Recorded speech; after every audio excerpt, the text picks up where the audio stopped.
I'm glad to have you here. Follow my story until the end and comment the city you're watching from. This is a true story about how I reclaimed my dignity after being humiliated by my daughter-in-law. My fork clinked against my water glass as I carefully set it down, trying to steady my trembling hand. Across the elegantly set dining table, my daughter-in-law Alyssa's words hung in the air like poison.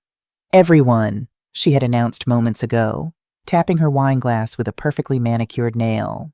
"I'd like to make a toast to my dear mother-in-law, Teresa, who just shared the wonderful news that she's unemployed again after leaving her job for health reasons." Her voice dripped with mock sweetness as she made air quotes, her diamond bracelet catching the candlelight. "How does it feel to be such a complete loser at your age?" she added with a smirk that didn't quite reach her eyes. The entire dinner table went silent. My son Cameron's colleagues and their wives stared at their plates, pretending they hadn't heard what she'd just said to a 64-year-old widow who'd buried her husband just 2 years ago. I felt the heat rise in my cheeks, the familiar sting of tears threatening behind my eyes. But I wouldn't give her the satisfaction. 2 years of snide comments, condescending smiles, and backhanded compliments had prepared me for this moment, the moment when Alyssa finally showed her true colors to everyone, not just to me behind closed doors. I took a deep breath, remembering Robert, my late husband, and how he would have handled this with grace and firmness. I missed him terribly in moments like these. He would have known exactly what to say, exactly how to put Alyssa in her place without creating a scene. "Well, Alyssa," I said, my voice surprisingly steady and calm as morning coffee. "I imagine it feels about the same as learning you'll be evicted from the house you've been living in rent-free for 3 years. The smug smile froze on her perfect face. "Because as of tomorrow," I continued, "you and Cameron have 30 days to find your own place." Alyssa's face transformed from smug satisfaction to corpse white in under 2 seconds. "What are you talking about?" I smiled sweetly, the same expression she'd worn moments before. "I'm talking about the fact that this house, the one you've been redecorating with such enthusiasm, the one you've been calling yours in your social media posts, belongs to me, not Cameron." Cameron dropped his fork with a clatter. "Mom, what? Oh, sweetheart." I turned to my son, my heart breaking a little at the confusion in his eyes. "Didn't your wife tell you when you couldn't qualify for the mortgage because of your student loans I bought this house outright?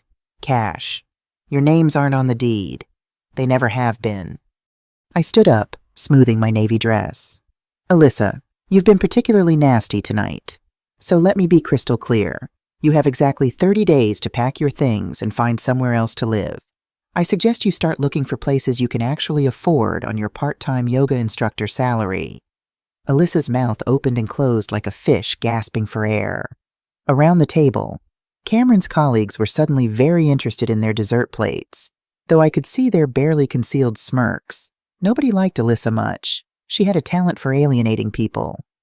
"You can't just throw us out," she finally managed to stammer. "Actually, I can. It's called being a landlord. Dear, look it up." I gathered my purse and shawl. "Thank you for a lovely evening. Everyone, Cameron, we'll talk tomorrow when you've had time to process this. Alyssa, I'd start checking apartment listings if I were you. The rental market's brutal this time of year." And with that, I walked out of my own dining room, leaving behind a woman who just learned that karma, much like good wine, was best served at exactly the right temperature. Once in my car, I finally allowed my hands to shake. Had I really just done that, I'd spent 3 years letting Alyssa's cutting remarks slide, trying to keep the peace for Cameron's sake. But tonight, something inside me had finally snapped. Maybe it was the public humiliation, or maybe it was the memory of Robert whispering to me on his deathbed. "Don't let anyone walk all over you. Tess, you're stronger than you know." I drove home slowly, the weight of what I'd done settling over me. I'd thrown down a gauntlet I couldn't take back, but as I pulled into my driveway, I felt something I hadn't felt in years: pride. For the first time since Robert died, I'd stood up for myself, and it felt right. The next morning, I sat in my sunroom with coffee and the newspaper, waiting for the inevitable phone call.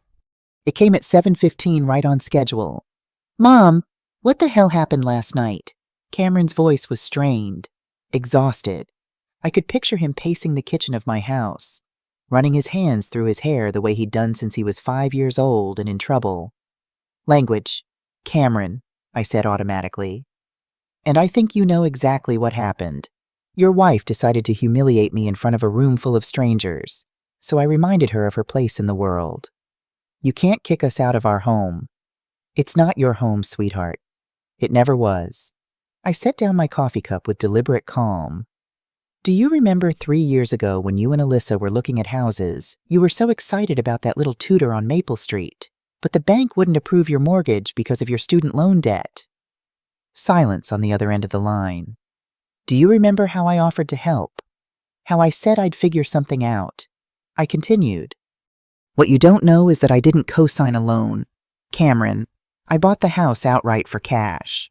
$420,000 from your father's life insurance policy. I paused, letting that sink in. But the mortgage payments, that's what you pay me in rent, every month for 3 years. You've been paying me rent, not a bank. The house is mine. Cameron, it's always been mine. Why didn't you tell us? There was something in his voice, not anger, but genuine confusion. My son, for all his faults, wasn't cruel like his wife. He was just weak, and weakness could be forgiven. Cruelty could not. Because I wanted you to feel like you were standing on your own 2 feet. I wanted you to have dignity, pride in your accomplishments. I sighed. Your father and I always said we'd help you kids without making you feel helpless. I stared out at my garden, the roses Robert had planted still blooming despite his absence. But dignity and pride are earned. Cameron, they can't be given, and they certainly can't be bought. Alyssa says you're being vindictive. Alyssa says a lot of things. Most of them are about as valuable as her yoga certifications. I let the sarcasm drip just a little. Cameron needed to hear it, even if he wasn't ready to accept it yet. She's my wife, Mom. Yes, she is, and I'm your mother. But this isn't about choosing sides, sweetheart. This is about respect, about basic human decency, about the fact that your wife thinks it's acceptable to call your 64-year-old mother a loser in front of a room full of people. The line went quiet for a long moment. When Cameron spoke again, his voice was smaller, younger. What do you want us to do? I want you to find your own place. Get qualified for your own mortgage. Build your own life without using me as a safety net you can abuse. I softened my tone just a fraction. Cameron, I love you. I always will. But I won't be treated like a doormat in my own house by a woman who's never worked a full day in her life. And if we can't find a place in 30 days, then you'll figure it out. You're 35 years old. Cameron, it's time to act like it. After we hung up, I wandered through my house, memories flooding back from every corner. Cameron as a little boy, racing through the hallway with his toy cars. Robert teaching him to tie his shoes on the bottom step of the staircase. The Christmas mornings, the birthday parties, the ordinary days that seemed so precious now. When had my sweet, thoughtful son turned into this man who stood by while his wife ridiculed his mother? When had I become so afraid of losing him that I'd allowed myself to be treated this way? I picked up a framed photo of Robert and me on our 30th wedding anniversary. I'm trying to be strong, I whispered to his smiling face, but I don't know if I'm doing the right thing. The house seemed to answer with Robert's favorite saying, right isn't always easy, and easy isn't always right. I set the photo down, my resolve strengthening. I was doing the right thing, even if it wasn't easy, even if it meant risking my relationship with my only son. I just hoped it wasn't too late to save him from the woman he'd married. Alyssa showed up at my door at 2:30 the next afternoon, dressed in designer athleisure and carrying a bouquet of grocery store flowers. The peace offering routine. I'd seen it before. Teresa, we need to talk. She pushed past me into the foyer without waiting for an invitation. Her yoga-toned body moved with the confident swagger of someone who'd never faced real consequences for her actions. By all means, make yourself comfortable in my house, I said, closing the door behind her. She set the flowers on the entrance table and turned to face me, her expression a practiced blend of remorse and determination. I want to apologize for the other night. I was out of line. Yes, You were. I've been under a lot of stress lately. My studio is not doing well, and with everything else going on, she let the excuse hang in the air like a bad smell. Your yoga studio that's been launching for 2 years now. I raised an eyebrow. The one that's never actually had any paying clients. Alyssa's perfect composure cracked just a little. It takes time to build a client base. I'm sure it does. I walked past her toward the kitchen, forcing her to follow me like a supplicant. Tell me, how much money have you and Cameron invested in this business venture of yours, ballpark figure? She shifted uncomfortably, her designer sneakers squeaking against the hardwood floor. Maybe $15,000 for equipment, marketing, insurance? I nodded thoughtfully. $15,000 on a business that generates no income while living rent-free in a house worth $500,000. I filled the kettle with water, my movements deliberate and calm. Something about Alyssa's studio had been bothering me for months. Something that didn't add up. Her constant claims of building a business, yet never having clients. The expensive yoga pants and designer bags on a supposed zero income. Cameron's teacher salary couldn't possibly cover their lifestyle. Alyssa, do you know what I did for a living before I retired? You were a bookkeeper or something. I was a certified financial investigator for the IRS for 32 years. I specialized in tracking fraudulent business expenses and unreported income. The color drained from Alyssa's face. So when you tell me your yoga studio has no paying clients, I find that curious because according to your social media posts, you've been teaching private sessions at some very expensive houses in some very wealthy neighborhoods. Those are just friends helping me practice, she said quickly. Friends who pay you in cash off the books, unreported income. I turned to face her, leaning against the counter. How much cash? Alyssa, rough estimate. I don't know what you're talking about. I think you do. I think you've been running a very nice little under-the-table business, teaching yoga to bored housewives who pay premium rates for the convenience of not having to drive to a studio. I think you've been making quite a bit of money. Actually, you're just not reporting it. Alyssa's hands were shaking now. You can't prove anything. Can't I? Your phone has GPS tracking. Your car has GPS tracking. I have 32 years of experience tracking down tax evaders. And you have the technological sophistication of a teenager. I smiled pleasantly. Plus, your clients post about their sessions on their own social media accounts. They tag you, Alyssa. They thank you by name. They even mention how much they love their private instructor. She sank into one of my kitchen chairs, all pretense abandoned. What do you want? I want you to understand that I'm not some helpless old woman you can push around. I'm not your doormat, and I'm not your meal ticket. I poured hot water over tea bags, the domestic gesture at odds with the steel in my voice. I want you to know that if you ever speak to me the way you did the other night again, I won't just kick you out of my house. I'll report your unreported income to the IRS with documentation. You wouldn't? Try me. After she left, I sat at my kitchen table, my tea growing cold as I thought about what I'd just discovered. It wasn't just that Alyssa was hiding income, though that was concerning enough. It was the systematic deception, the way she'd been lying to Cameron, to me, possibly to everyone in her life. I opened my laptop and began to do what I'd done for over 3 decades, follow the money. I started with Alyssa's social media accounts, screenshotting posts that mentioned private yoga sessions. I noted dates, locations, client names. Then I cross-referenced with those clients' public posts, gathering more evidence. By evening, I had a spreadsheet of at least 15 regular clients who appeared to be paying Alyssa for weekly or bi-weekly private sessions.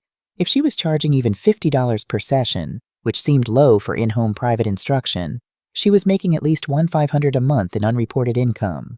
But where was that money going?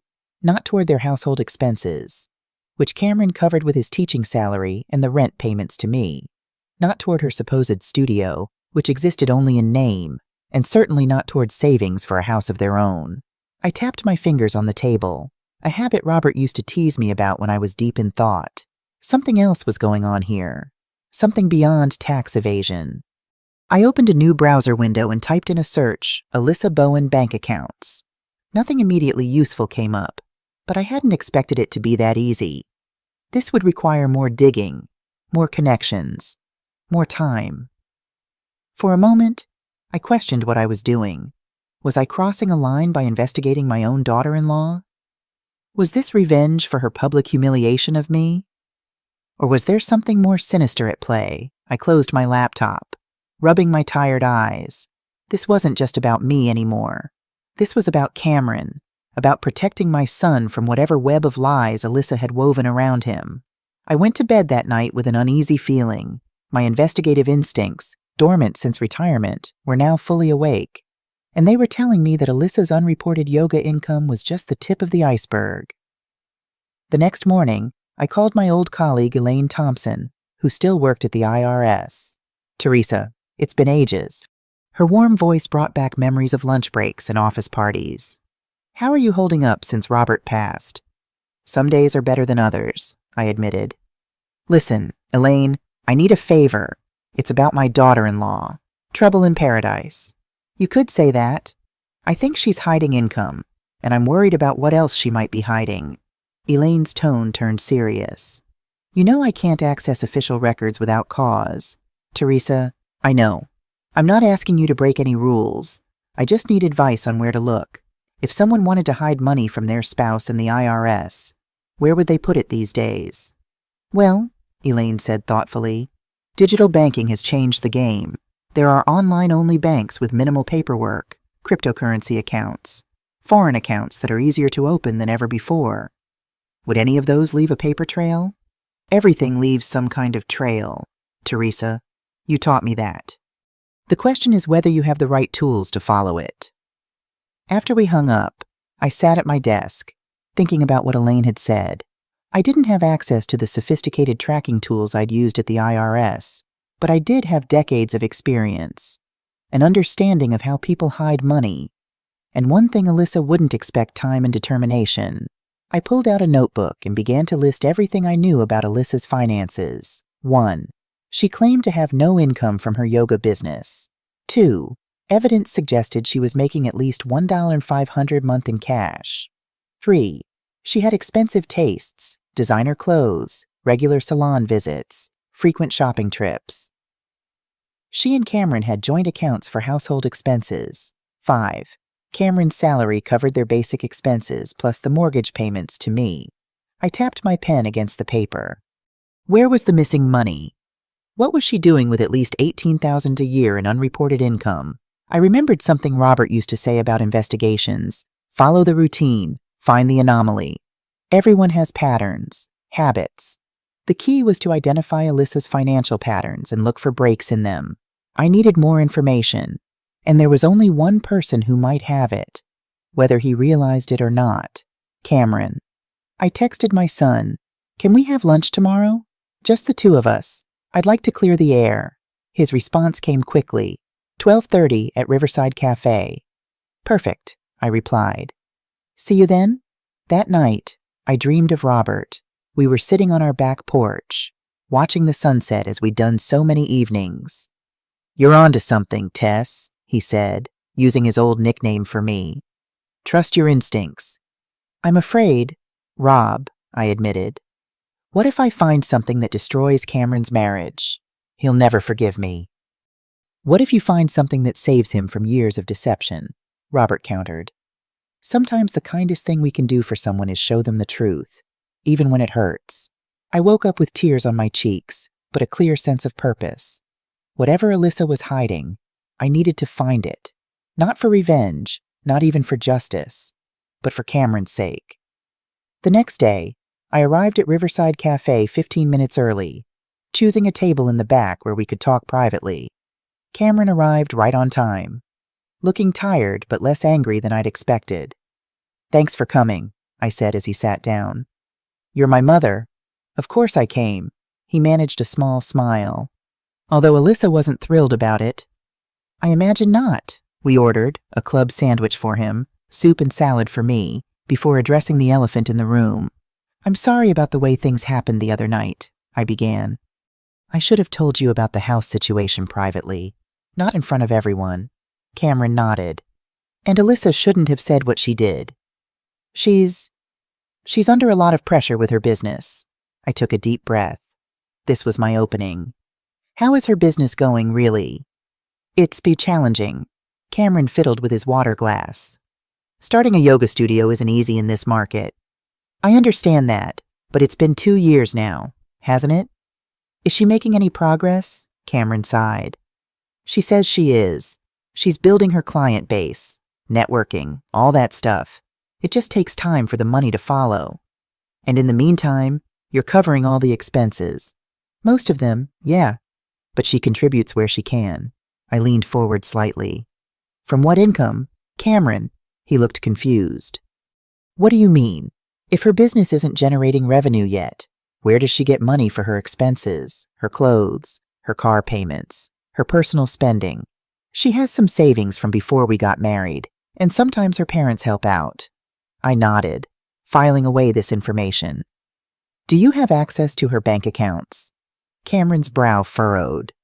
We have joint accounts for household stuff, but we keep our personal accounts separate. She said it was better for her business accounting. And you've never seen statements from her personal accounts. Mom, what are you getting at? I reached across the table and took his hand. Cameron, I'm worried about you. About your financial future. Alyssa's stories about her business don't add up. You think she's lying to me? His voice rose slightly, drawing glances from nearby tables. I think there are questions you should be asking. About her income, her spending, where the money for her business is really going. Cameron pulled his hand away. This is exactly what Alyssa said you'd do. Try to come between us. Make me doubt her. Is that what she said? I kept my voice gentle. Cameron, think about it. Why would I want to come between you? All I've ever wanted is for you to be happy. Then why are you kicking us out? Why are you threatening to report Alyssa to the IRS? So she'd told him about that. Interesting. I'm not threatening anything. Cameron, I'm just concerned. If Alyssa is hiding income, that affects you too. You're married. You file joint tax returns. If there's an audit, you're both liable. He shook his head, a stubborn set to his jaw that reminded me so much of Robert. You're wrong about her. She wouldn't lie to me. Our food arrived, providing a momentary distraction. We ate in silence for a few minutes, the tension between us palpable. How are your fourth graders doing? I asked finally, changing the subject. Cameron's face lit up as he talked about his students, the science project they were working on, the reading program he'd implemented. This was the son I knew. Passionate, caring, engaged with the world, not the defensive, manipulated man Alyssa had turned him into. As we finished our meal, I decided to try one more approach. Cameron, you know I worked in financial investigation for over 30 years. I've seen every kind of financial deception imaginable, and I've developed pretty good instincts. He nodded cautiously. My instincts are telling me that something isn't right with Alyssa's finances. I can't prove it yet, and I hope I'm wrong. But please, just be careful. Pay attention. Ask questions. I will. Mom? But his tone suggested he was just humoring me. We hugged goodbye outside the restaurant, and as I watched him walk to his car, I felt a renewed determination. Cameron wasn't ready to see the truth about Alyssa, but that didn't mean I should stop looking for it.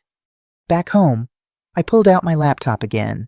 If Alyssa had a separate bank account, there might be a way to find evidence of it.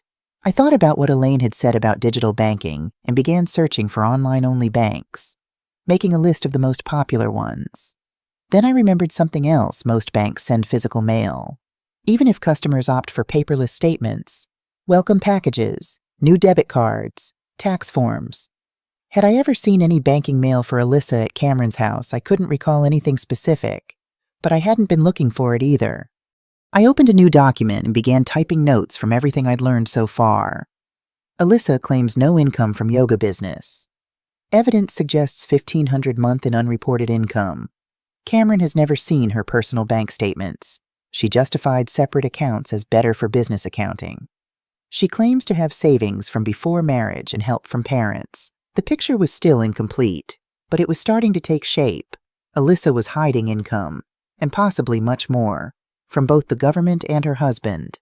As I was finishing my notes, a notification popped up on my phone.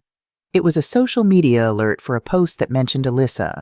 I'd set up these alerts as part of my investigation, The post was from a woman named Vanessa Shields, who'd tagged Alyssa in a photo.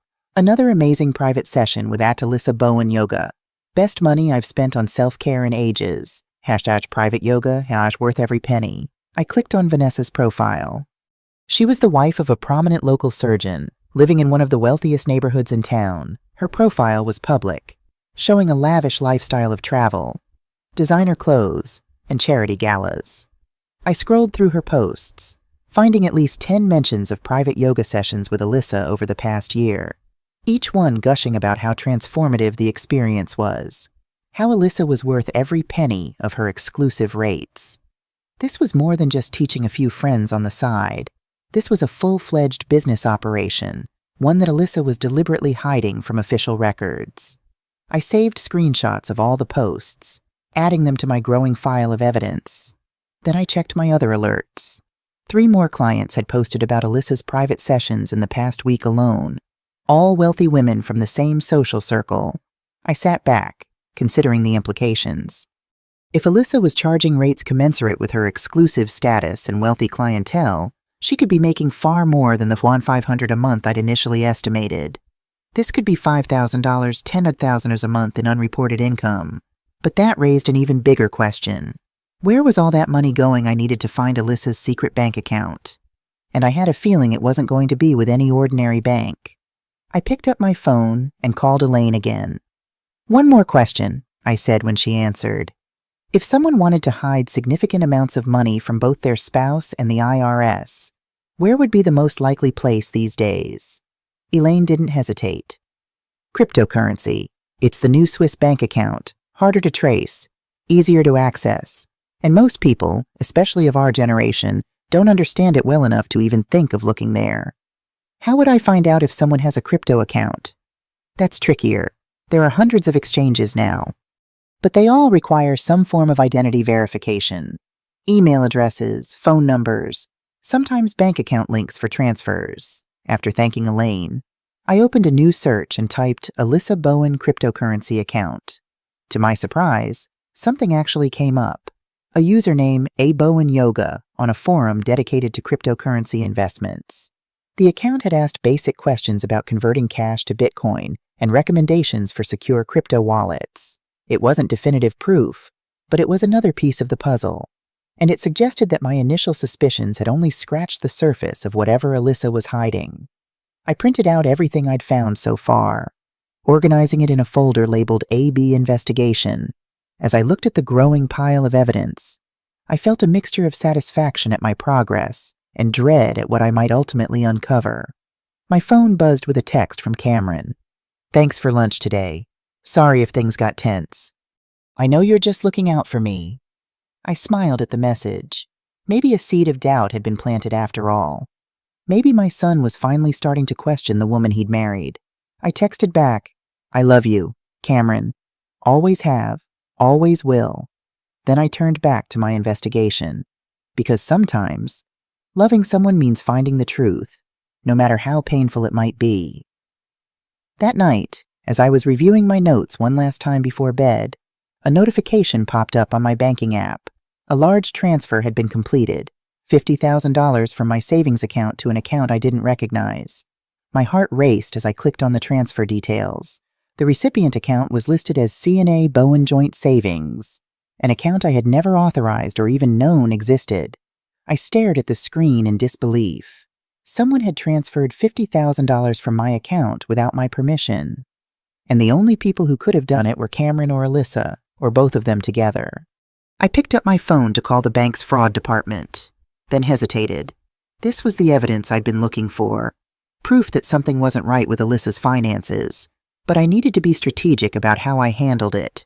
If I reported the fraud immediately, I might never learn the full extent of what was happening. But if I waited, I could potentially lose more money. I took a deep breath, remembering Robert's advice.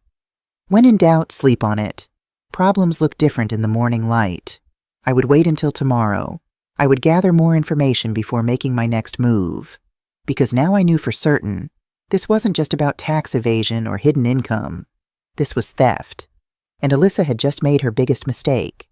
I barely slept that night, my mind racing with questions. Why would Cameron and Alyssa take money from my account? How long had this been happening? And most troubling of all, did my son know what his wife was doing at 6 a.m.? I called the bank's fraud department and was connected to a security specialist named Marcus.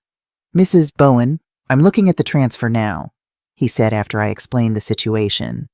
"It appears the request was initiated through online banking using your credentials. That's impossible. I never authorized this transfer. The system shows it was approved using your username, password, and the authentication code sent to your phone." My blood ran cold. "Someone must have accessed my phone. Have you shared your banking information with anyone? Perhaps a family member who helps with your finances?" I thought about the times Alyssa had helped me set up my online banking after Robert died. How she'd insisted on installing the bank's app on my phone. How she'd stood over my shoulder as I created my password, claiming she wanted to make sure I chose something secure. "My daughter-in-law," I said quietly. "She helped me set up my accounts." Marcus's voice softened. "I'm sorry, Mrs. Bowen, but this is unfortunately common. Elder financial abuse often involves family members." The term hit me like a physical blow. Elder abuse. Is that what this was? Is that how Alyssa saw me? As a vulnerable old woman she could steal from? "I want to file a fraud claim," I said with new determination. "And I want to know if there have been other unauthorized transfers from my accounts."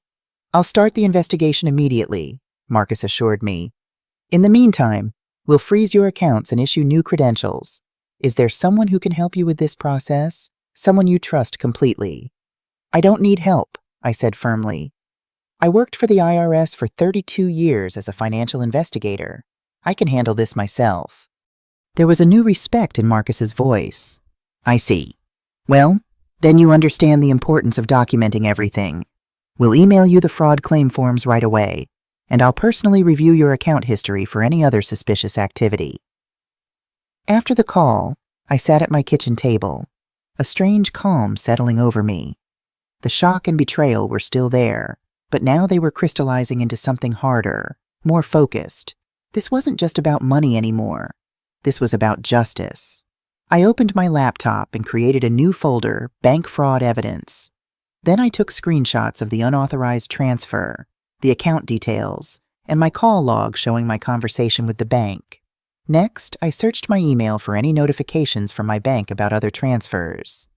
There were several over the past year that I didn't remember authorizing, smaller amounts, $500 here, $1,000 there, always to the same C&A Bowen joint savings account.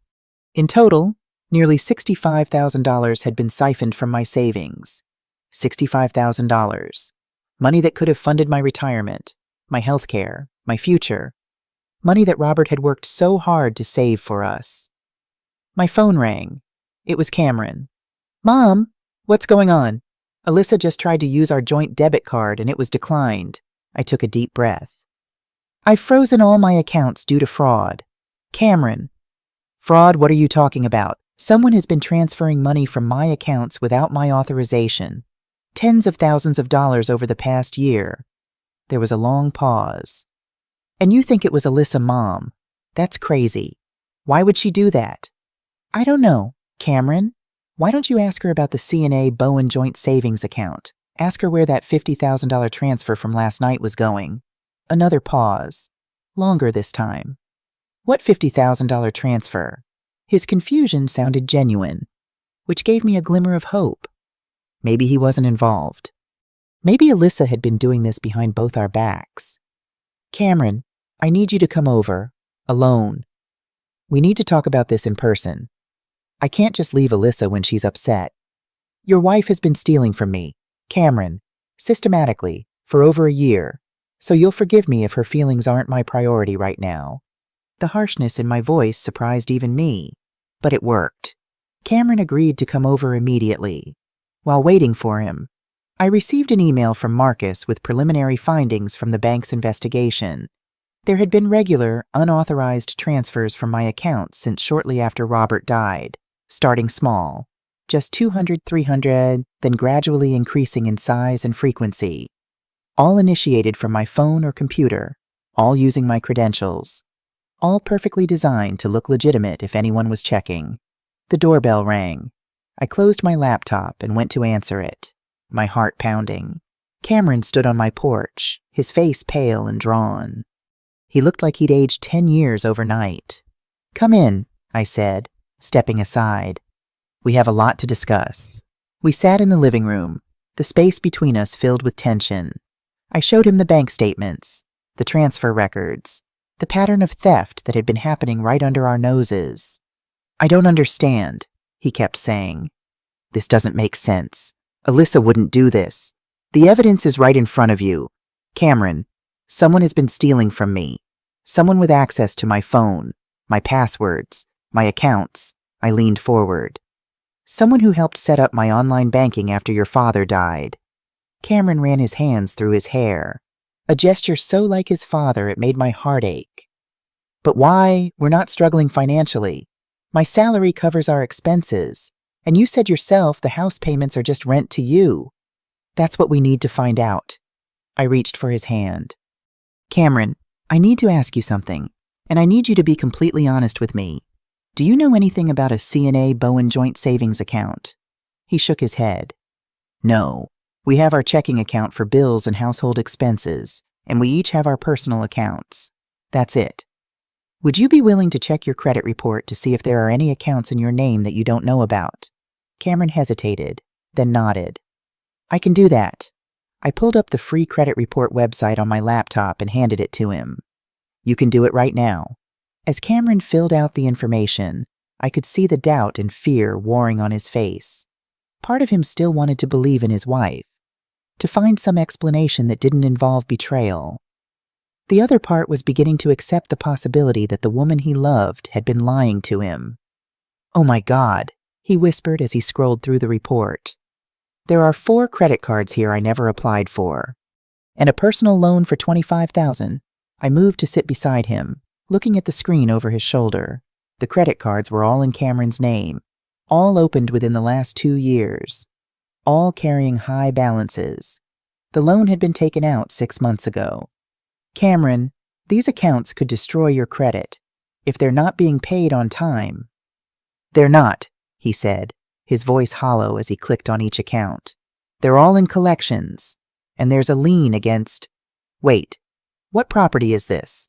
He pointed to a line item showing a lien against a property on Lake Morrison, about an hour outside the city. "I don't know," I said.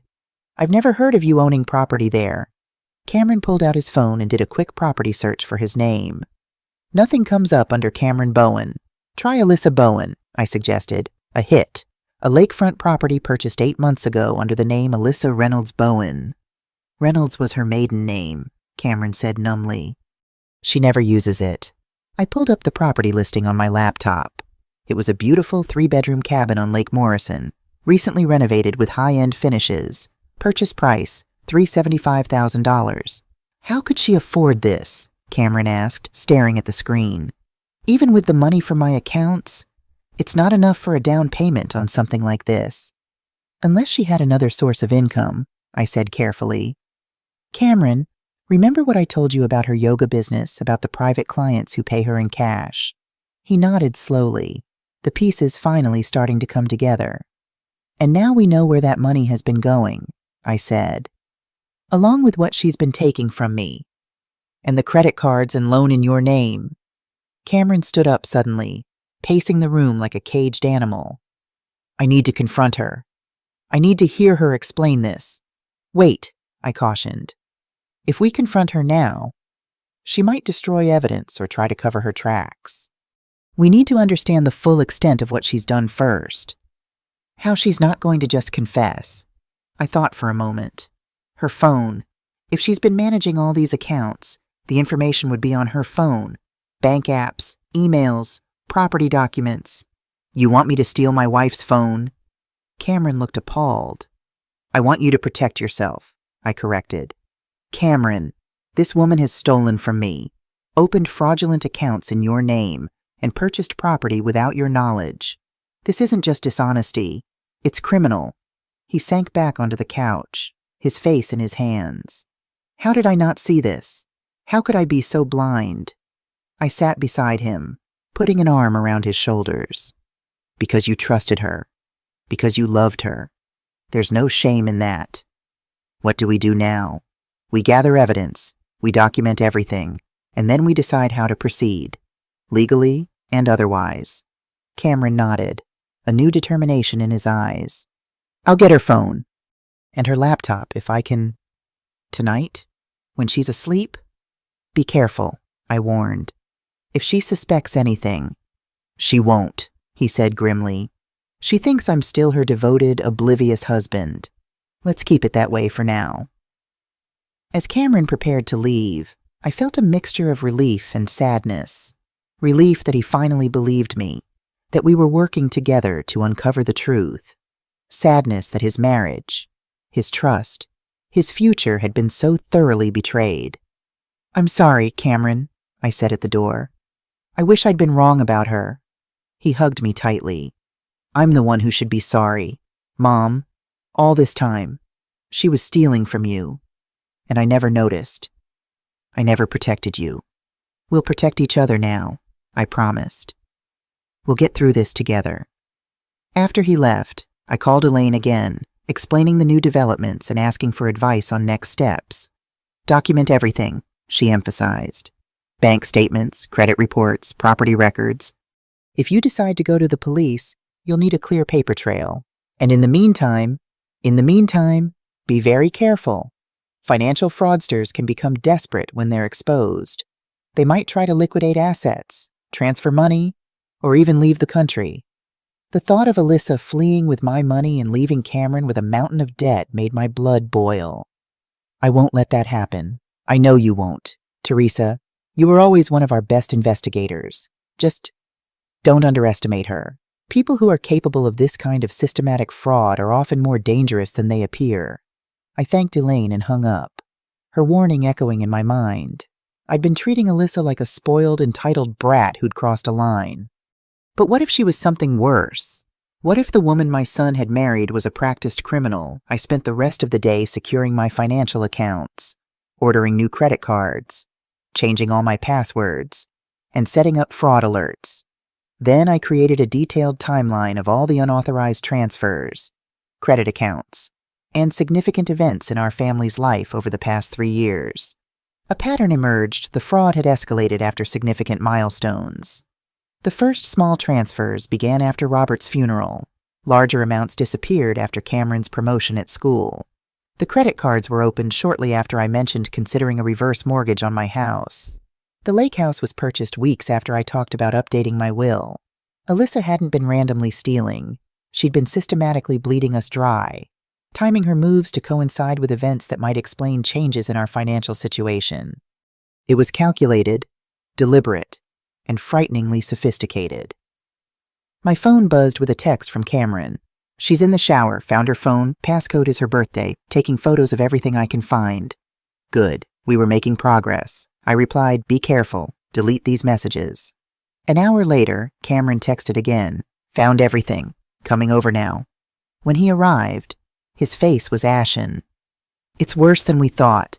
Mom, so much worse. He placed a USB drive on my coffee table.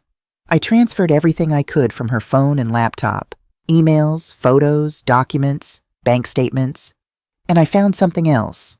He pulled out a small notebook. Her passwords. She keeps them all written down in her nightstand. I connected the USB drive to my laptop, and together we began sifting through the evidence of Alyssa's double life. There were emails about the lake house, showing it had been purchased not with a traditional mortgage, but with a large cash down payment and private financing from someone named Julian Reed. Who's Julian Reed? I asked. Cameron's face darkened. I don't know, but there are a lot of messages between them. Personal messages. I opened the folder of texts and emails between Alyssa and Julian. They dated back over a year and were unmistakably romantic in nature. Intimate photos, plans to meet, discussions about their future together. She's been having an affair, Cameron said, his voice flat with shock. All this time, I continued through the files, finding more evidence of financial misconduct, bank statements from accounts we'd never seen before, investment records, cryptocurrency holdings worth tens of thousands of dollars. And then I found the smoking gun, a folder labeled Lake House, containing photos of a beautiful lakefront cabin, the same one from the property listing, with Alyssa and a handsome, dark-haired man standing on the deck, arms around each other, champagne glasses in hand. The caption, "Our dream home.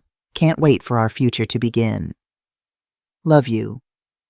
"Jay, that must be Julian," I said gently, watching Cameron's face crumple as he stared at the image of his wife in another man's arms.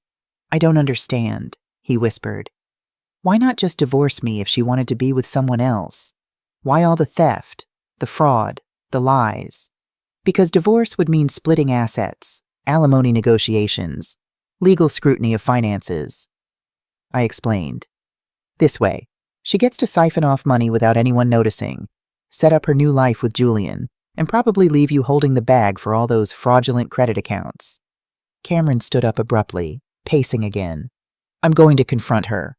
Right now." "Cameron, wait. We need to be strategic about this." "Strategic, Mom. My wife has been stealing from us and cheating on me for over a year. She bought a house with another man using our money.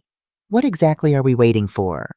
I understood his anger, his need for immediate confrontation, but rushing in without a plan could be disastrous. If we confront her now, she might destroy evidence, move money, or even try to pin everything on you. I explained, "We need to secure our assets and consult with a lawyer first." Cameron ran his hands through his hair in frustration. "And in the meantime, I'm supposed to go home and act like everything's normal. Sleep next to her knowing what she's done." "Just for a few days," I pleaded. "Just until we can get legal protection in place." After much debate, Cameron agreed to wait. He would return home, pretend everything was normal, and give us time to consult with professionals about how to proceed.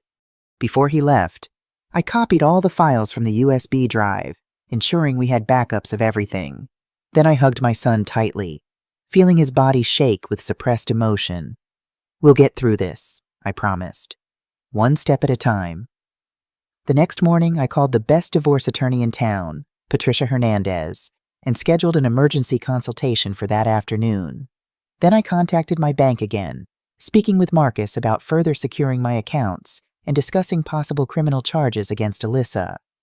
"With the evidence you've described, Mrs. Bowen, this is definitely a case for the police," Marcus advised. "Financial elder abuse is a serious crime in our state." Elder abuse. There was that term again.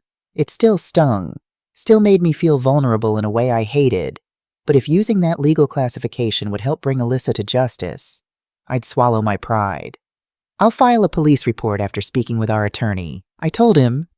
At 2 p.m., Cameron met me at Patricia Hernandez's office.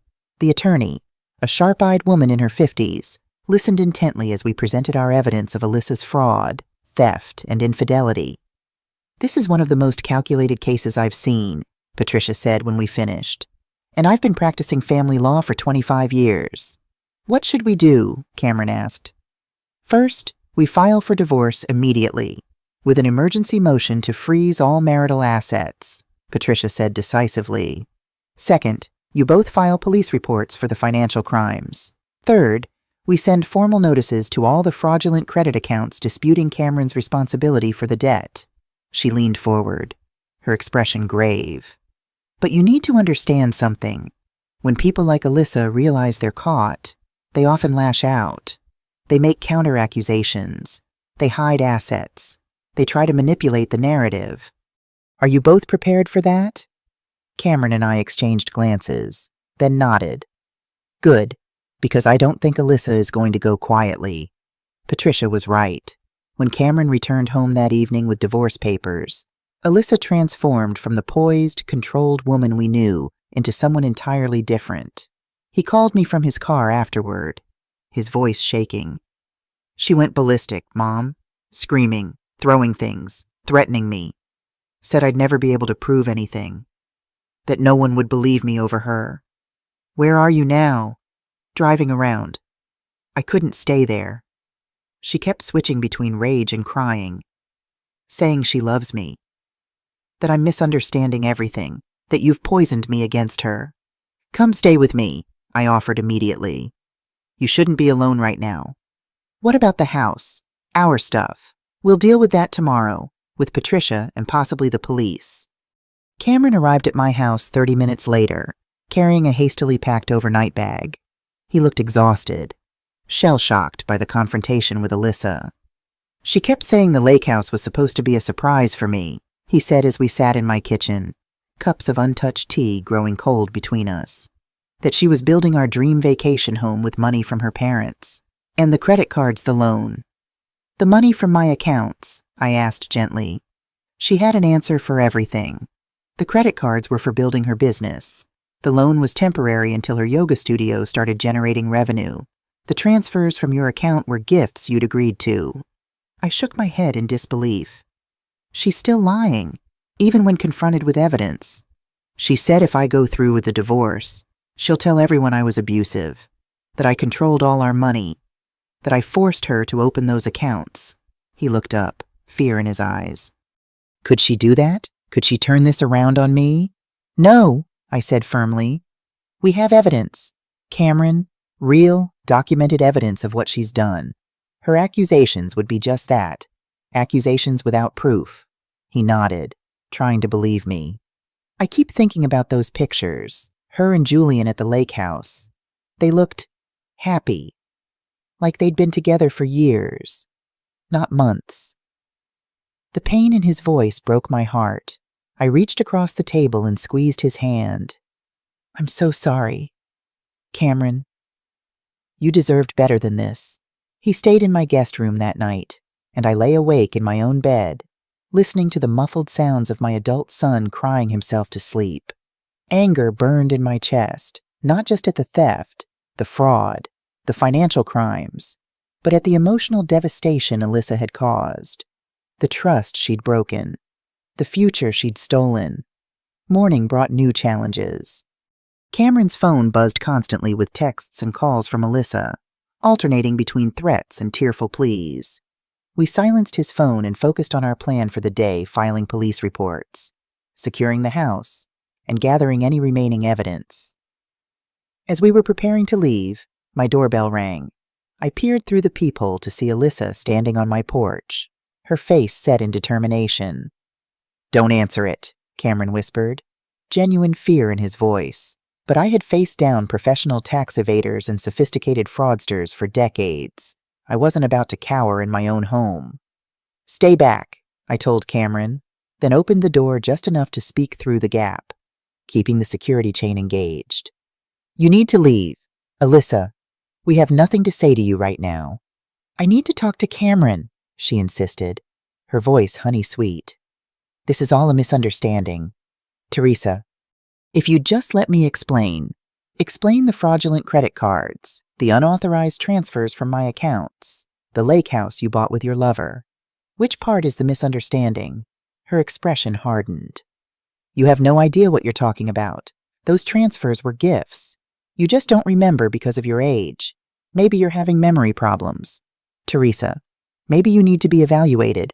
The calculated cruelty of her suggestion, that I was mentally incompetent, that I couldn't trust my own memory, made my blood boil. We have the evidence. Alyssa, all of it. The bank records, the credit reports, the property documents, the text messages between you and Julian. The photos. Her face paled slightly at the mention of the photos, but she recovered quickly. Whatever Cameron told you, it's a lie. He's been emotionally abusive for years. Controlling. Manipulative. Ask anyone. We're done here, I said firmly. Any further communication should go through our attorneys. I started to close the door, but Alyssa jammed her foot in the gap. You think you're so smart, don't you, the big bad IRS investigator? But you have no idea who you're dealing with. There was something in her eyes then, a cold, calculated look that sent a chill down my spine. Remove your foot, or I'm calling the police, I said evenly. She leaned closer, her voice dropping to a whisper. You'll regret this, Teresa. Both of you will. Then she stepped back, smoothed her designer yoga pants, and walked to her car with the confident stride of someone who believed they were still in control. I closed and locked the door, my hands shaking slightly as I turned to Cameron. We need to file those police reports today. Right now, he nodded, his face pale. You saw it too, didn't you? That look in her eyes, Yes, I admitted.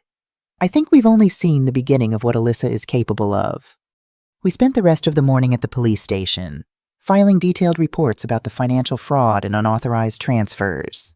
The detective assigned to our case, a no-nonsense woman named Rachel Sullivan, listened carefully and took copies of all our evidence.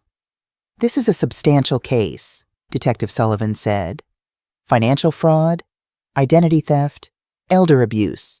If everything checks out, Ms. Bowen could be facing serious charges." "How long will the investigation take?" Cameron asked. "Financial crimes are complex," she explained. "We'll need to subpoena bank records, interview witnesses, build a solid case. It could be weeks, possibly months." "And in the meantime," I asked. "We're concerned about potential retaliation." Detective Sullivan nodded understanding. "Based on what you've told me, I'd recommend filing for an order of protection, especially after this morning's confrontation." We left the police station with a case number, Detective Sullivan's direct line, and forms for requesting orders of protection. It wasn't the immediate action we'd hoped for, but it was a start. As we walked to my car, Cameron's phone buzzed with a text. He checked it and froze. "It's from a number I don't recognize," he said, showing me the screen. The message was simple but chilling. "Ask your mother about the lake house I gave her. You think you know everything. You don't know anything." "What lake house?" I said, confused. "I don't own a lake house." Cameron typed a response. "What are you talking about?" The reply came seconds later. "The property transfer was completed last week. Teresa Bowen is now the proud owner of 145 Lakeside Drive. Ask her why she's pretending not to know." Cameron looked at me, bewilderment in his eyes. "Mom, I have no idea what this means," I said truthfully. "I never received any property transfer. This must be another one of her manipulations." But a sense of foreboding washed over me. What had Alyssa done now? We drove straight to Patricia Hernandez's office, showing her the strange texts. "This is concerning," Patricia said after reading them.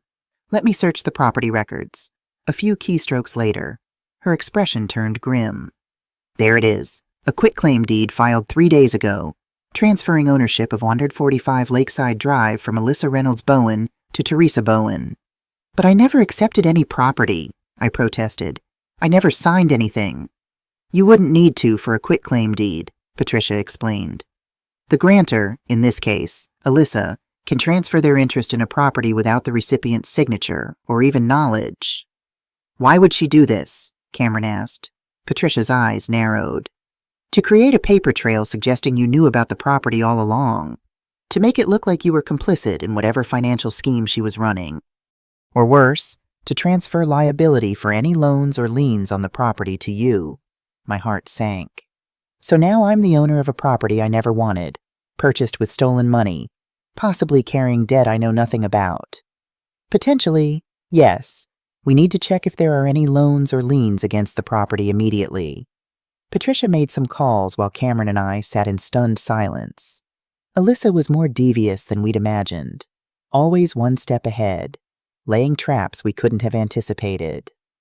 "I've got preliminary information," Patricia said finally. "The lake house has a private loan against it for $250,000 held by Julian Reed. And there's something else. Julian Reed filed for divorce from his wife, Sophie Reed, 6 months ago." The divorce was finalized last month. Cameron's face hardened.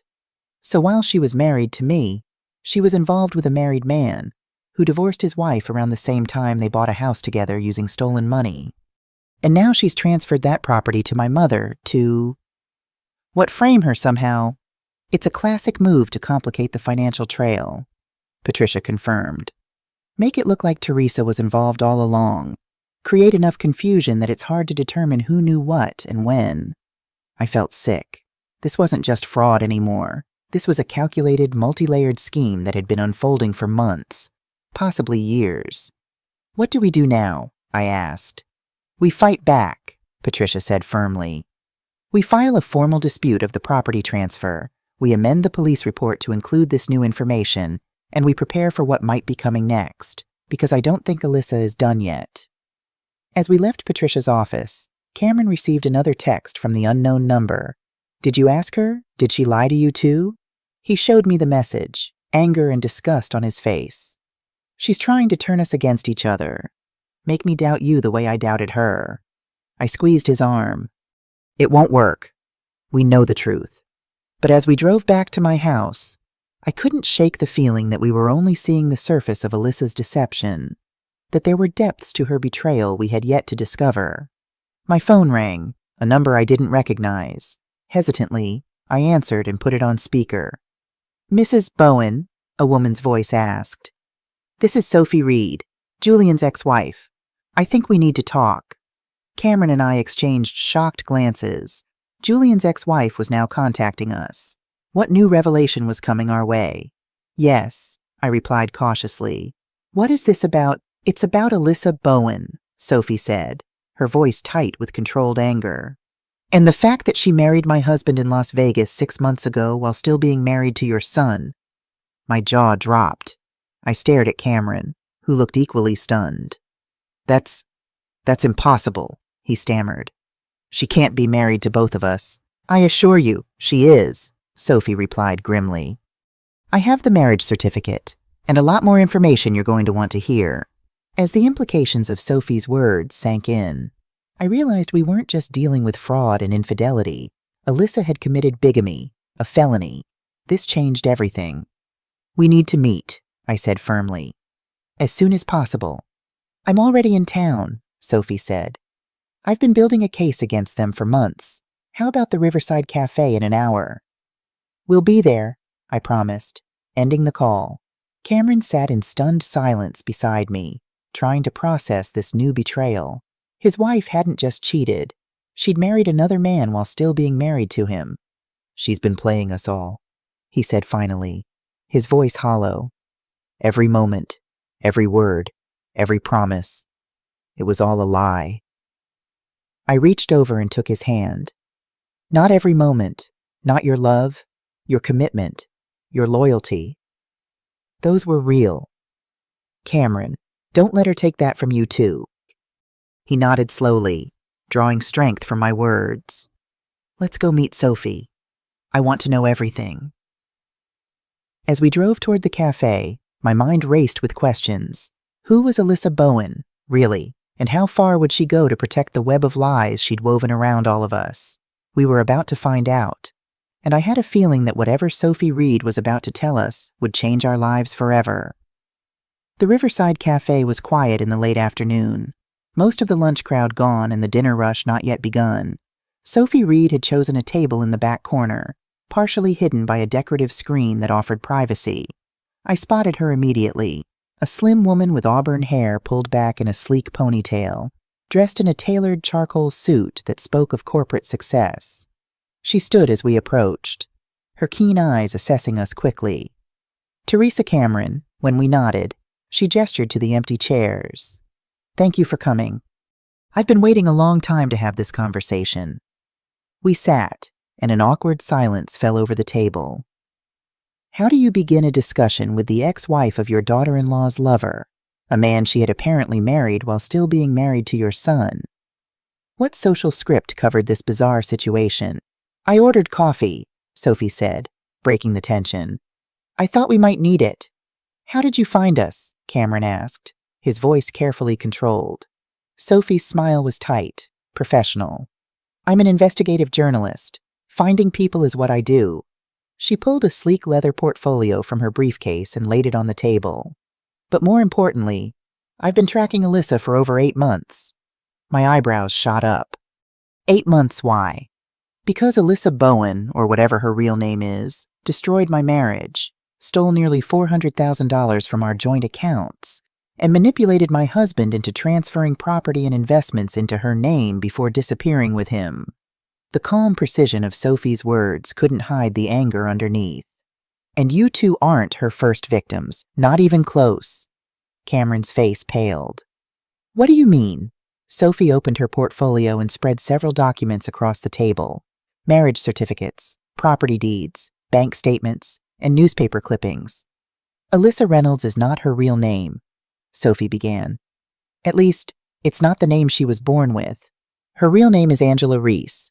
She's wanted in 3 states for fraud, identity theft, and bigamy. I stared at the documents, my investigator's mind automatically cataloging the evidence.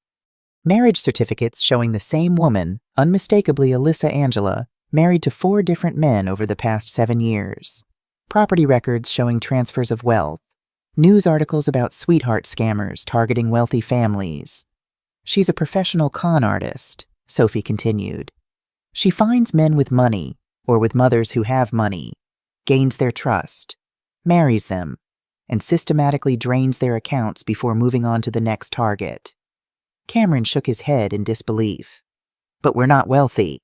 I'm a 4th-grade teacher. We live in a modest house. The house your mother purchased, Sophie pointed out. And the life insurance policy from your father. Angela does her research. She knows exactly who to target and how. I felt sick as I looked through the evidence Sophie had compiled. The pattern was clear and disturbingly familiar. Alyssa Angela would identify families with recent widows or widowers, insert herself into their lives through the adult children, and slowly manipulate her way into their finances. How did you put all this together? I asked, impressed despite the horrific circumstances. Sophie's expression softened slightly. After Julian left me, I was devastated. We'd been married for 12 years. I thought I knew him, but once the shock wore off, I started noticing discrepancies in our accounts. Money missing, statements I'd never seen. When I confronted Julian, he claimed ignorance, said Alyssa was handling their finances. She took a sip of her coffee, grimacing at the bitterness. That made me suspicious. I'm a financial reporter. Why would my husband suddenly trust a yoga instructor with our money? So I started digging. And what I found? She gestured to the documents. Well, you can see for yourselves. Cameron picked up one of the marriage certificates, studying the photograph. It was undeniably Alyssa, though with darker hair and different makeup, standing beside a gray-haired man who looked to be in his 60s. Harold Mackenzie, Sophie explained. Wealthy widower from Florida. Angela, calling herself Alicia Randall then, married him in 2018, drained his accounts of over $2 million, and disappeared 6 months later. He died of a heart attack shortly after discovering the fraud. My heart clenched at the cruelty of it. And the others? Sophie pointed to each document in turn. David Chen, San Diego, 2019, lost his software company and family home. Michael Brennan, Chicago, 2021, had to declare bankruptcy after she was finished with him. And then there's Julian. Her voice caught slightly. My husband wasn't just a victim. He became an accomplice. He helped her target your family, knowing exactly what she was doing. Cameron stood abruptly, pacing beside our table. This can't be real. I've been married to her for 3 years.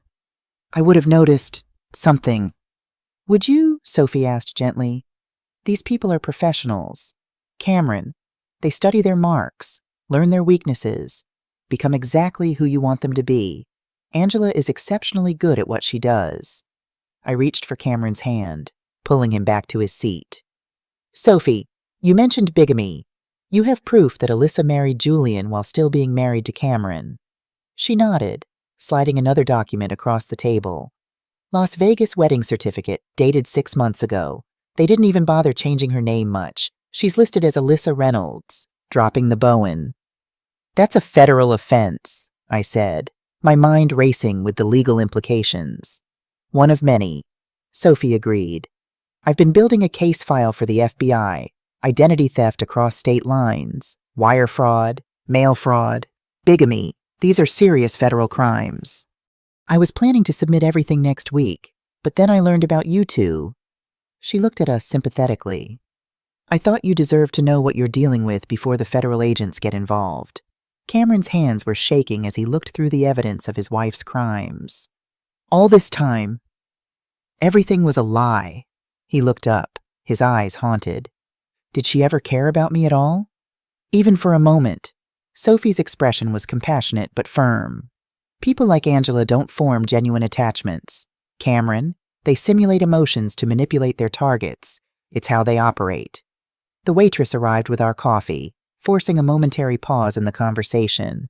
When she left, I turned back to Sophie. What happens now? We've already filed reports with the local police about the fraud and theft. That's a start, Sophie nodded approvingly. But with the evidence I've compiled showing crimes across multiple states, this will likely become a federal case. The FBI has a special unit that handles romance scams and sweetheart fraudsters. And Julian, Cameron asked, is he as bad as she is? Sophie's jaw tightened. Julian was a good man once, a good husband. But Angela, she has a way of finding people's weaknesses, their secret desires, and exploiting them. She convinced him that they could have a life of luxury if he helped her. Now he's as guilty as she is. I thought about all the documents we'd found on Alyssa's phone and laptop. We have evidence too, bank statements, texts between them, photos of the lake house. Good, Sophie said. We'll need everything we can get. These cases can be difficult to prosecute because the victims often feel too ashamed to come forward. Cameron stared into his coffee cup. I don't know if I can face a trial, testifying about how completely I was fooled. You don't have to decide that now, I assured him. Let's take this one step at a time. Sophie gathered her documents, returning them to her portfolio. I should warn you both. Angela and Julian know I've been investigating them. They might realize I've contacted you. If they do, she hesitated. What? I prompted. They might run. They've done it before when things get too hot. Abandoned everything and disappeared, only to resurface months later with new identities in a new city. The thought of Alyssa escaping justice after everything she'd done filled me with determination. Not this time, I said firmly. We won't let that happen. We exchanged contact information with Sophie, agreeing to share our evidence and coordinate with authorities. As she prepared to leave, she paused, looking at Cameron with genuine sympathy. For what it's worth, you're not alone in this. Angela has fooled doctors, lawyers, business executives, smart, successful people who never thought they could be conned. Don't blame yourself for not seeing through her disguise. That's what makes her so dangerous. After Sophie left, Cameron and I sat in silence, trying to process everything we'd learned. It was almost too much to comprehend that the woman who had been part of our family for 3 years was actually a professional con artist with multiple identities, victims across the country, and a trail of destruction in her wake. I need some air, Cameron said finally, his voice strained. We paid for our coffee and walked along the riverside path, the late afternoon sun casting long shadows across the water. Cameron moved like a man in a daze, his world shattered by revelations too painful to fully absorb. I loved her, Mom, he said after several minutes of silence. I really did. I thought we had a future together, maybe even children someday. My heart ached for him. I know, sweetheart. How could I have been so blind, so completely fooled? Because you're a good person who sees the good in others, I said gently. You trusted her because that's what decent people do. They trust until they're given reason not to. But there were signs. Weren't there things I should have noticed? I thought about it honestly. Maybe the secretiveness about finances, the way she isolated you from friends, the constant need for validation and attention. But hindsight is always clearer than foresight. We reached a bench overlooking the river and sat down. A family walked by, parents holding the hands of a toddler learning to walk, their faces bright with love and pride. Cameron watched them with a pain so raw it was almost tangible. I wanted that, he whispered.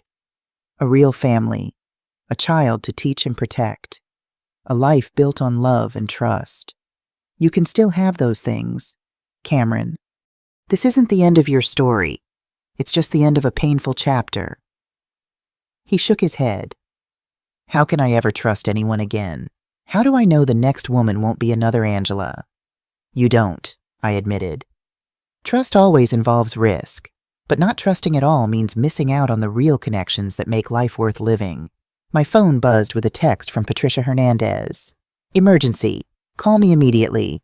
I stepped away from the bench and called our attorney, my stomach knotting with apprehension. Teresa, Patricia said without preamble. Alyssa just filed an emergency petition with the court claiming elder abuse against you and Cameron. She's alleging that you're mentally incompetent and that Cameron has been manipulating you to gain control of your assets. My blood ran cold. That's absurd. It gets worse. She's requested temporary guardianship over your financial affairs, claiming she's been helping manage your money for years with your consent. She has documents, apparently signed by you, giving her power of attorney. Those must be forgeries, I said, my mind racing. I never signed anything like that. We'll need to fight this immediately. The court has scheduled an emergency hearing for tomorrow morning. Can you come to my office right away? We need to prepare. I agreed, ending the call with shaking hands. When I returned to Cameron, he could see from my expression that something was wrong. What is it? He asked. I explained Patricia's call, watching his face transform from shock to fury. She's trying to take control of your money legally now that her secret access has been cut off, he realized. And she's using your age against you, claiming you're incompetent. His hands clenched into fists. This is a new low, even for her. We need to go to Patricia's office now, I said. And we should bring Sophie's evidence with us. The judge needs to know exactly who and what Alyssa really is. As we hurried back to the car, my phone rang again, an unknown number. Mrs. Bowen, a man's voice asked when I answered. This is Detective James Wilson with the FBI's Financial Crimes Unit. We need to speak with you and your son regarding Alyssa Bowen, also known as Angela Reese. It's urgent. The FBI was already involved. Things were moving faster than we'd anticipated. We're headed to our attorney's office right now, I told the detective. Can you meet us there?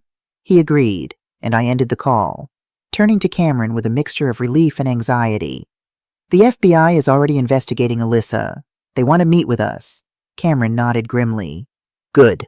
The more authorities involved, the harder it will be for her to wriggle out of this. Patricia's office was buzzing with activity when we arrived. She had assembled a team of paralegals researching precedents for fighting Alyssa's guardianship petition, and a handwriting expert was already examining the alleged power of attorney documents. These are definitely forgeries, the expert confirmed, pointing to inconsistencies in the signatures. Skilled ones, but forgeries nonetheless. Patricia looked relieved. That helps, but we still need to counter her claims about Teresa's mental competence. She's alleging memory issues, confusion about finances, and paranoid behaviors. That's ridiculous, Cameron protested. My mother is sharper than most people half her age. Unfortunately, the court takes allegations of elder mental decline seriously, Patricia explained. We should arrange for a cognitive assessment before the hearing to prove Teresa's competence. I felt a flare of indignation at having to prove my mental soundness because of Alyssa's lies, but I understood the necessity. Whatever it takes, I agreed. 20 minutes later, Detective Wilson arrived, a tall, serious man with salt and pepper hair and the focused demeanor of someone who had seen every type of financial scheme imaginable. Mrs. Bowen, Mr. Bowen. He nodded to us. Thank you for meeting with me. We've been tracking Angela Reese for nearly 2 years, but she's been elusive. Your case might finally help us bring her to justice. Angela Reese, I repeated. So that really is her real name? As far as we can determine, yes, though she's used at least 7 different identities that we know of. We shared everything we had discovered, the unauthorized transfers, the fraudulent credit accounts, the lake house, and most recently, the forged power of attorney documents. Detective Wilson took detailed notes, occasionally asking for clarification. This fits her pattern, he said grimly. She identifies targets with financial resources, creates elaborate stories to gain their trust, and then systematically drains their accounts while establishing legal access to their assets. What about the bigamy? Cameron asked. We have proof she married Julian Reed while still married to me. That's a federal offense we can definitely charge her with, the detective confirmed, along with wire fraud, identity theft, and possibly elder abuse. I winced at that term again, but pushed past my discomfort. She's filed for emergency guardianship over me, claiming I'm mentally incompetent.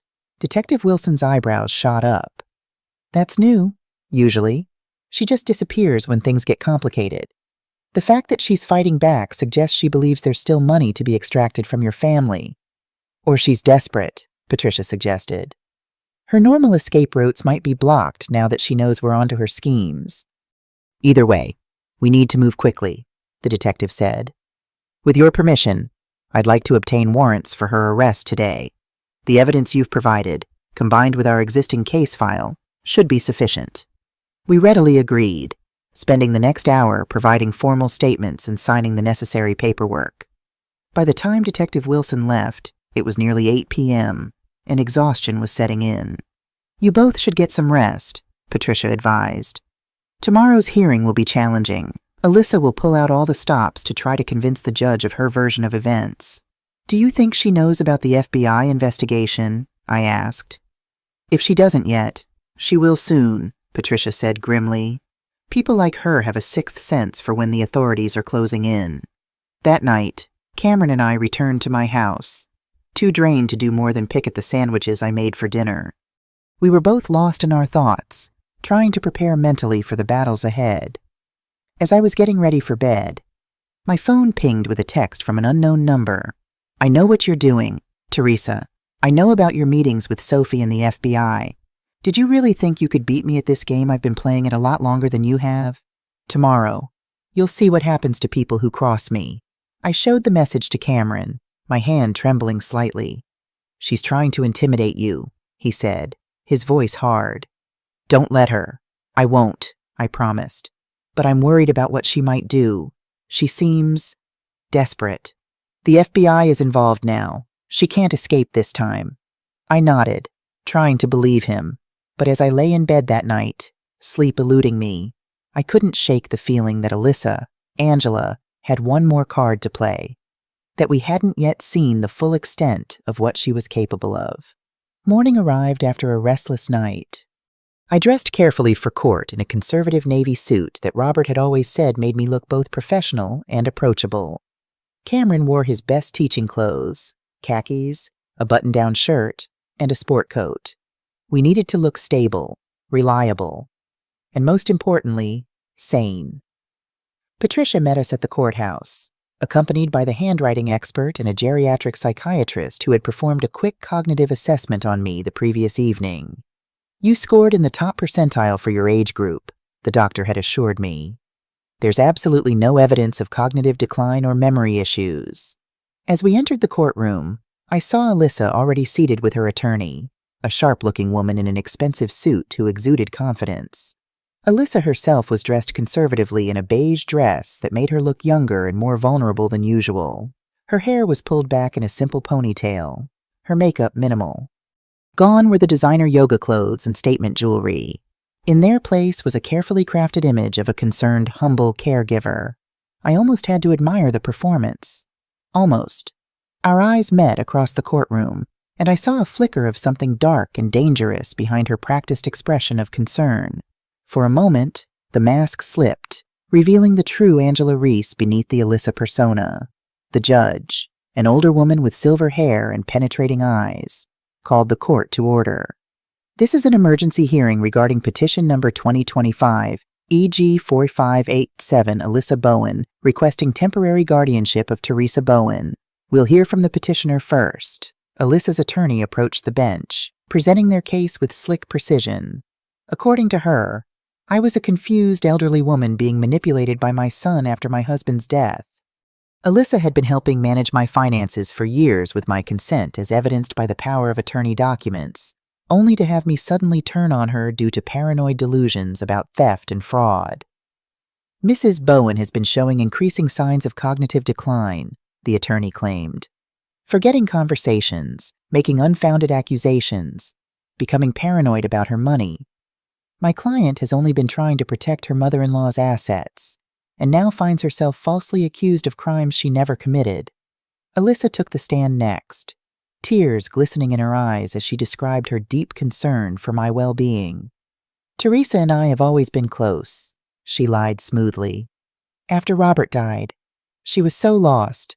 Cameron and I moved closer to help her, and she asked me to assist with her finances since I have a background in business. I had to clench my hands to keep from shouting out at the brazen falsehoods. Alyssa had never had a background in business. That was yet another fabrication. At first, everything was fine, Alyssa continued. But about 6 months ago, Teresa started becoming forgetful, She'd give me money to pay her bills, then accuse me of stealing it. She'd agree to help us with expenses for the house she wanted us to live in, then deny ever having the conversation. She dabbed at her eyes with a tissue. Last week, she became completely irrational, claiming I'd stolen thousands from her accounts and demanding we move out of our home. Cameron was devastated. We've only ever wanted to help Teresa, to make sure she's taken care of in her golden years. I glanced at Cameron, whose face was rigid with suppressed anger. The lies were so enormous, so contrary to reality, that they were almost laughable, except for the fact that Alyssa was delivering them with such convincing sincerity that even I almost questioned my own memories for a split second. Finally, it was our turn. Patricia called me to the stand first, where I calmly and clearly explained the true situation. Alyssa's theft from my accounts, the discovery of her affair with Julian Reed, the evidence of fraud and bigamy. Your Honor, I am not confused or delusional, I said firmly. I worked as a financial investigator for the IRS for 32 years. When I noticed discrepancies in my accounts, I did what I was trained to do. I investigated. What I found was a pattern of systematic theft and fraud perpetrated by my daughter-in-law. Alyssa's attorney objected repeatedly, claiming my testimony was the product of an aging mind creating false narratives. The judge overruled her each time, watching me with sharp, assessing eyes. Next came our expert witnesses, the handwriting analyst who confirmed the power of attorney documents were forgeries, and the geriatric psychiatrist who testified to my excellent cognitive health. Mrs. Bowen shows no signs whatsoever of dementia, memory loss, or paranoid thinking, the doctor stated firmly. Her cognitive abilities are exceptional for a person of any age. Finally, Patricia played her trump card, calling Detective Wilson to the stand. Your Honor, I'm Detective James Wilson with the FBI's Financial Crimes Unit. We have been investigating Angela Reese, also known as Alyssa Bowen, for approximately 2 years in connection with multiple cases of fraud, identity theft, and financial exploitation across several states. Alyssa's composure cracked for the first time, her eyes widening in genuine shock as the detective detailed the FBI's case against her. And her attorney frantically whispered in her ear, but the damage was done. Based on evidence provided by Teresa and Cameron Bowen, combined with our existing case file, we obtained an arrest warrant for Angela Reese yesterday evening. We intended to execute it following this hearing. The judge's expression hardened as she looked at Alyssa. Is this true? Ms. Bowen, are you in fact Angela Reese? Alyssa hesitated, visibly calculating her options. Then, in a movement so sudden it took everyone by surprise, she bolted from her seat and ran for the courtroom door. She didn't make it far. 2 FBI agents who had been stationed in the hallway intercepted her before she reached the exit. The courtroom erupted in chaos as Alyssa, Angela, fought and screamed while being handcuffed. "This isn't over," she shouted, her carefully constructed mask completely shattered now. "You'll regret this, all of you." The judge banged her gavel repeatedly, calling for order. When the commotion subsided and Angela had been removed from the courtroom, she turned to us with a sympathetic expression. "Ms. Hernandez, the petition for guardianship is denied. Furthermore, I'm issuing a protection order preventing Alyssa Bowen, or Angela Reese, from contacting Teresa or Cameron Bowen in any way." She looked at me directly. "Mrs. Bowen, I apologize for what you've endured. The court takes allegations of elder abuse very seriously, but it's clear in this case that you were the victim, not the perpetrator." Relief washed over me in a wave so powerful I nearly sagged in my seat. It was over. Angela was in custody, her schemes exposed, her attempts to take control of my assets thwarted. Outside the courthouse, Detective Wilson debriefed us on what would happen next. Angela Reese will face federal charges for fraud, identity theft, bigamy, and financial exploitation. Given the evidence and her prior history, she's looking at a significant prison sentence. "What about Julian Reed?" Cameron asked. "We arrested him this morning at the lake house. He's cooperating with authorities, apparently willing to testify against Angela in exchange for leniency." "And the money?" I asked. "Is there any chance of recovering what she stole?" The detective's expression was guarded. "We'll do our best, Mrs. Bowen. We've already frozen several accounts associated with Angela and Julian, but these types of criminals are adept at hiding assets. I can't promise we'll recover everything." After thanking Detective Wilson and Patricia for their help, Cameron and I walked slowly to my car, emotionally and physically drained by the events of the past few days. "It doesn't feel real," Cameron said as we drove home. "That the woman I married, lived with, loved for 3 years was completely fictional. That Alyssa Bowen never actually existed." "The deception was real," I said gently. "But your feelings weren't. The love you gave was genuine. Cameron, that matters." He nodded, staring out the window at the passing scenery. "What do we do now?" "We rebuild, one day at a time." 3 days later, as we were still processing everything that had happened, Detective Wilson called with unexpected news.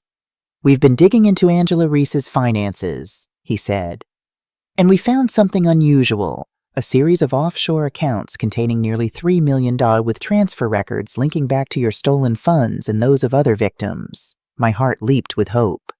"Can the money be recovered?" "That's the strange part," the detective said, sounding genuinely puzzled. "The accounts were already in the process of being closed, and the funds transferred back to the victims when we discovered them. Someone had initiated the returns before we even found the accounts." "Who would do that?" I asked, confused. "Julian Reed claims it wasn't him, and Angela certainly wouldn't voluntarily return the money." Detective Wilson paused. "There's one more thing. We found a flash drive in Julian's possession containing detailed records of all of Angela's schemes, victims, amounts stolen, account information. It's as if someone was building a case against her long before we got involved." I thought about Sophie Reed, the investigative journalist who had been tracking Angela for months. Had she done more than just gather evidence? Had she somehow gained access to the stolen funds and initiated their return? "Regardless of how it happened," the detective continued, "you should be receiving approximately $65,000 back into your accounts within the week. It won't undo the trauma of what happened, but at least you won't suffer the financial loss as well." After thanking him and ending the call, I sat in my garden, thinking about everything that had occurred, the betrayal, the deception, the malice we had encountered, but also the resilience, the justice, the unexpected allies who had helped us fight back. Cameron joined me, carrying 2 cups of tea. "Good news?" he asked, noting my expression. I told him about Detective Wilson's call, watching a weight lift from his shoulders at the news that my stolen money would be returned. "That's one less thing to worry about," he said, sitting beside me on the garden bench. "Have you thought about what you'll do with the house?" "My house? I mean..." I had been considering this question for days. The house I had bought for Cameron and Alyssa, now irrevocably tainted by her deception, sat empty, a physical reminder of pain and betrayal. "I think we should sell it," I said finally. "Use the money to start fresh. Maybe buy you a small place closer to your school, something that has no connection to her." He nodded, relief evident in his face. "I'd like that. I don't think I could ever live there again without seeing her everywhere. And I've been thinking about something else," I added. Sophie Reed mentioned that Angela's first victim, Harold Mackenzie, died of a heart attack after discovering her fraud. His family might appreciate knowing that justice has finally been served. Cameron considered this. "You want to contact the other victims, create some kind of support network. Maybe. Sometimes healing comes from helping others who've experienced the same pain." The following week brought Angela's arraignment on federal charges. Cameron and I attended, seated in the back of the courtroom, watching as the woman who had caused so much damage faced the consequences of her actions. Gone was the designer clothing, the perfectly styled hair, the confident posture. In their place was a woman in an orange jumpsuit, her expression a mixture of defiance and calculation as the charges were read. Multiple counts of fraud, identity theft, bigamy, elder financial abuse, and wire fraud. "How does the defendant plead?" the judge asked. Angela's eyes scanned the courtroom, landing on Cameron and me. For a moment, her mask slipped completely, revealing the cold, empty rage beneath. Then, with a smile that contained no warmth whatsoever, she spoke, "Not guilty, Your Honor." Her attorney requested bail, which the prosecutor vehemently opposed. "Angela Reese is a flight risk of the highest order, Your Honor. the prosecutor argued. She has used multiple identities, has connections overseas, and has demonstrated a pattern of disappearing when her schemes are discovered. Furthermore, she has made threatening statements to several of her victims, including Teresa Bowen. The judge denied bail, ordering Angela to remain in custody until trial. As she was led away, she turned once more to look at us, her expression promising that this wasn't over. But it was over. At least the worst of it. Angela would remain in jail. Her crimes exposed. Her ability to hurt others temporarily neutralized. The road to trial would be long and potentially painful, with no guarantee of the outcome. But for now, we had won a significant victory. Outside the courthouse, we found Sophie Reed waiting for us. She looked different somehow, more relaxed, the intense focus softened by what appeared to be satisfaction. "I heard the news," she said. "No bail. That's good. Thank you for everything," I told her sincerely. "We couldn't have done this without your help." She smiled enigmatically. Justice works in mysterious ways sometimes. The important thing is that she can't hurt anyone else for a while. As Sophie walked away, I couldn't help wondering about Detective Wilson's revelation, the mysterious return of stolen funds, the flash drive with comprehensive evidence. Had Sophie done more than just investigate? Had she somehow found a way to right the wrongs Angela had committed? Perhaps some questions were better left unanswered. 6 months later, as summer turned to fall, Cameron and I sat on the porch of his new home, a charming bungalow near his school, purchased with the proceeds from selling the house I'd bought for him and Angela. We were sharing a quiet dinner, something that had become our Sunday tradition. "I got a strange letter today," Cameron said, pulling an envelope from his pocket. "From Julian Reed." My eyebrows shot up in surprise. "Julian, isn't he still in prison?"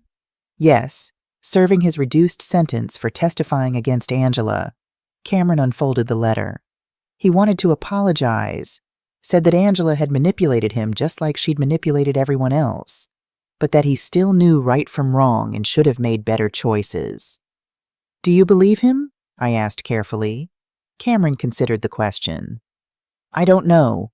Maybe Angela did seduce him into her schemes, but he was still a willing participant." He refolded the letter.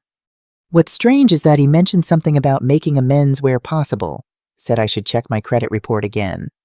"And did you?" He nodded, a bemused expression on his face. "All those fraudulent credit cards and the loan she took out in my name, they've been paid off. Every one of them. My credit score has actually improved." I thought again about the mysterious return of stolen funds, the comprehensive evidence provided to authorities. Was Julian trying to make amends in the only way he could? The letter also mentioned that Angela's trial has been scheduled for next month. Cameron added, "He said he'll be testifying about everything, all her previous identities, all her victims, all the schemes they ran together. Will you attend?" I asked. He shook his head. "I don't think so. I've said my piece in the depositions. I don't need to see her again, to give her the satisfaction of knowing she still has any power over my life." He looked at me questioningly. "Will you go?" I had been considering this question for months. Part of me wanted to see Angela face justice, to watch as the woman who had tried to destroy my family, who had called me a loser and attempted to have me declared incompetent, received her sentence. But another part of me recognized that true freedom meant moving forward without allowing her to occupy any more space in my life. "No," I decided. "We've done our part. The rest is up to the justice system." Cameron nodded, relief evident in his face. "I've been thinking a lot about what you said before, about helping other victims. I found an online support group for people who've been targeted by romance scammers. It's been helpful, hearing other stories, knowing I'm not alone." Pride swelled in my chest. My son was healing, finding strength in connecting with others who understood his pain. "I'm glad. Cameron, that takes courage. I'm also thinking about dating again," he added hesitantly. "Not right away, but eventually. When I'm ready." "That takes even more courage," I said, reaching over to squeeze his hand. "But I think you're stronger than you know. Cameron." We sat in comfortable silence for a while. watching the sunset paint the sky in shades of pink and gold. In the months since Angela's arrest, we had slowly rebuilt our lives. The physical wounds had healed, the financial losses had been largely recovered, and now the emotional scars were beginning to fade as well. "You know what's funny?" Cameron said after a while. "In a weird way, I'm almost grateful for what happened." I looked at him in surprise. "Grateful why?" He gestured between us. "Because it brought us closer. Before all this, we were drifting apart. I was so caught up in trying to please Angela that I neglected our relationship. Now I feel like I have my mother back." Tears pricked at my eyes. He was right. Through all the pain and betrayal, we had found our way back to each other. The bond between us had been tested and emerged stronger than before. "I'm grateful too," I admitted. "Not for what she did, but for what we learned.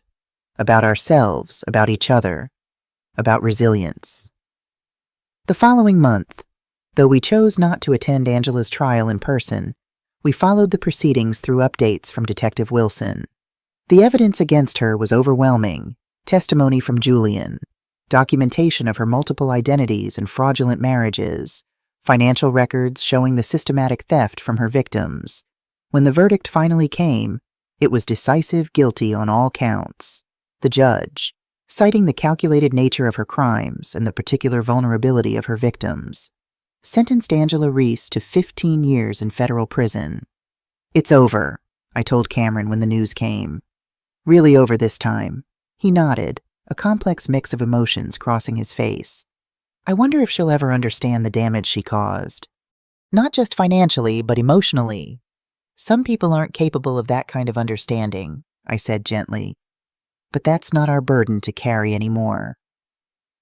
In the years that followed, we both found ways to transform our painful experience into something meaningful.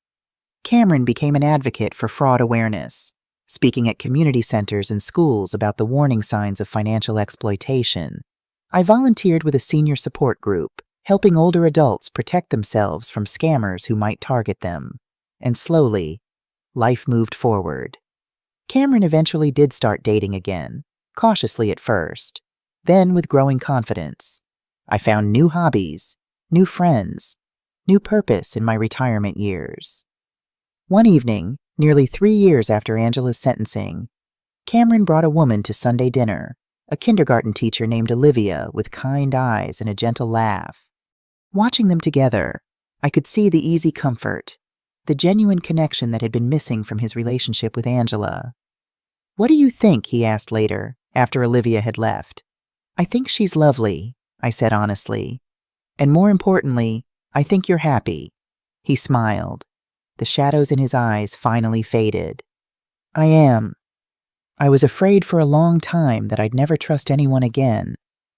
But Olivia, she's patient. She understands why I need to take things slowly. The right people will always give you the time you need." I told him, as I drove home that night, I thought about the journey we'd taken, from the public humiliation at that fateful dinner to the peace we'd found now. Angela had intended to destroy us, to drain us financially and emotionally until there was nothing left. Instead, she had inadvertently given us an opportunity to discover our own strength, resilience, and capacity for renewal. I remembered Robert's words, spoken so often during difficult times: "Right isn't always easy, and easy isn't always right." The path we'd chosen hadn't been easy, but it had been right, standing up for ourselves, fighting for justice, refusing to be victims.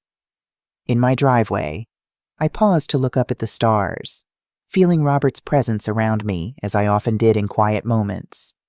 "We did it," I whispered to him. "We survived. We're okay."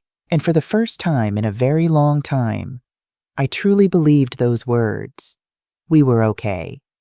More than okay, we were stronger, wiser, and more connected than ever before. Angela Reese had taken many things from us, but she had failed to take what mattered most: our dignity, our resilience, and our ability to build a meaningful future from the ashes of betrayal. In the end, that was the greatest victory of all. If you enjoyed this story, Please subscribe to my channel and share your thoughts in the comments. What would you have done in Teresa's situation? Have you ever had to stand up to someone who tried to take advantage of you or a loved one? Your experiences matter, and I'd love to hear from you.